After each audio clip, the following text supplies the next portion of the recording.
Eh bien, voilà comment les choses se sont passées. Cet hiver-là, il avait fait si froid qu'on disait que le feu avait gelé. On disait même que les canards étaient restés collés, pris dans la glace des mares. En fait, pendant tout l'hiver, le sol était resté gelé et la neige était tombée par-dessus. Il faisait si froid qu'on avait même été obligé de rentrer les oies. Alors pendant tout l'hiver, les pauvres bêtes s'étaient contentées de manger du grain.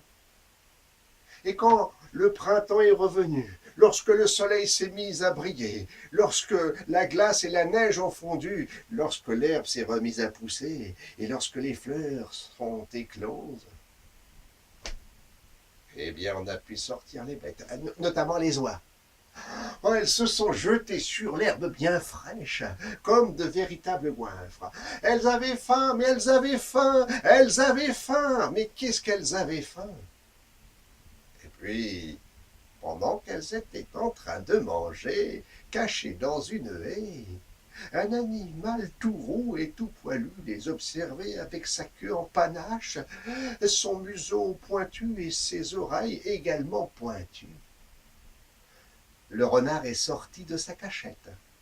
Il s'est approché des oies, il leur a dit « Bonjour mesdames les oies, je suis venu pour vous manger. » Et les oies ont dit « Non, non, non, non, non, on vient de passer un hiver enfermé, là pour une fois qu'on mange de la bonne herbe, on voudrait en profiter. » Non, non, mais vous savez, moi j'ai passé l'hiver dehors, je peux vous dire une chose, hein, c'est qu'il a fait vraiment très très froid, je n'ai pratiquement rien mangé de l'hiver, alors là, j'ai bien l'intention de manger des bonnes oies. Ah non, les oies étaient complètement paniquées, elles ne cessaient de crier. Le renard a bien compris que s'il mangeait des oies dans un état comme ça, eh bien, leur viande serait bien nerveuse et pas très bonne à manger.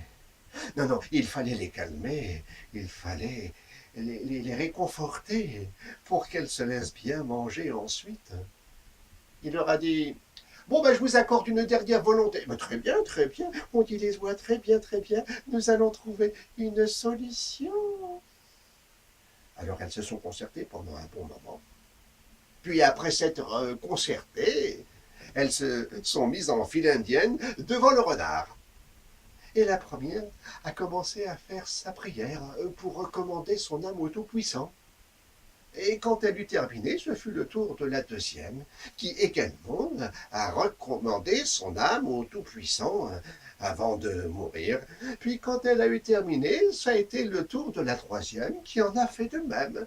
Puis elle est allée à la queue, et ça a été le tour de la quatrième, puis de la cinquième, puis de la sixième, puis de la septième, et ainsi de suite jusqu'à la dernière. Eh bien, après, ça a été le tour de la première, de la deuxième, de la troisième, de la quatrième, de la cinquième, de la sixième, de la septième, jusqu'à la dernière. Hein. Et quand la dernière a eu terminé sa prière, eh bien la première a repris. Et puis la deuxième, la troisième, la quatrième, la cinquième, la sixième, la septième, jusqu'à la dernière, et ainsi de suite comme ça. Mesdames et messieurs, j'ai une confidence à vous faire. À l'heure qu'il est, l'histoire n'est toujours pas terminée. Parce que le renard, lui, attend toujours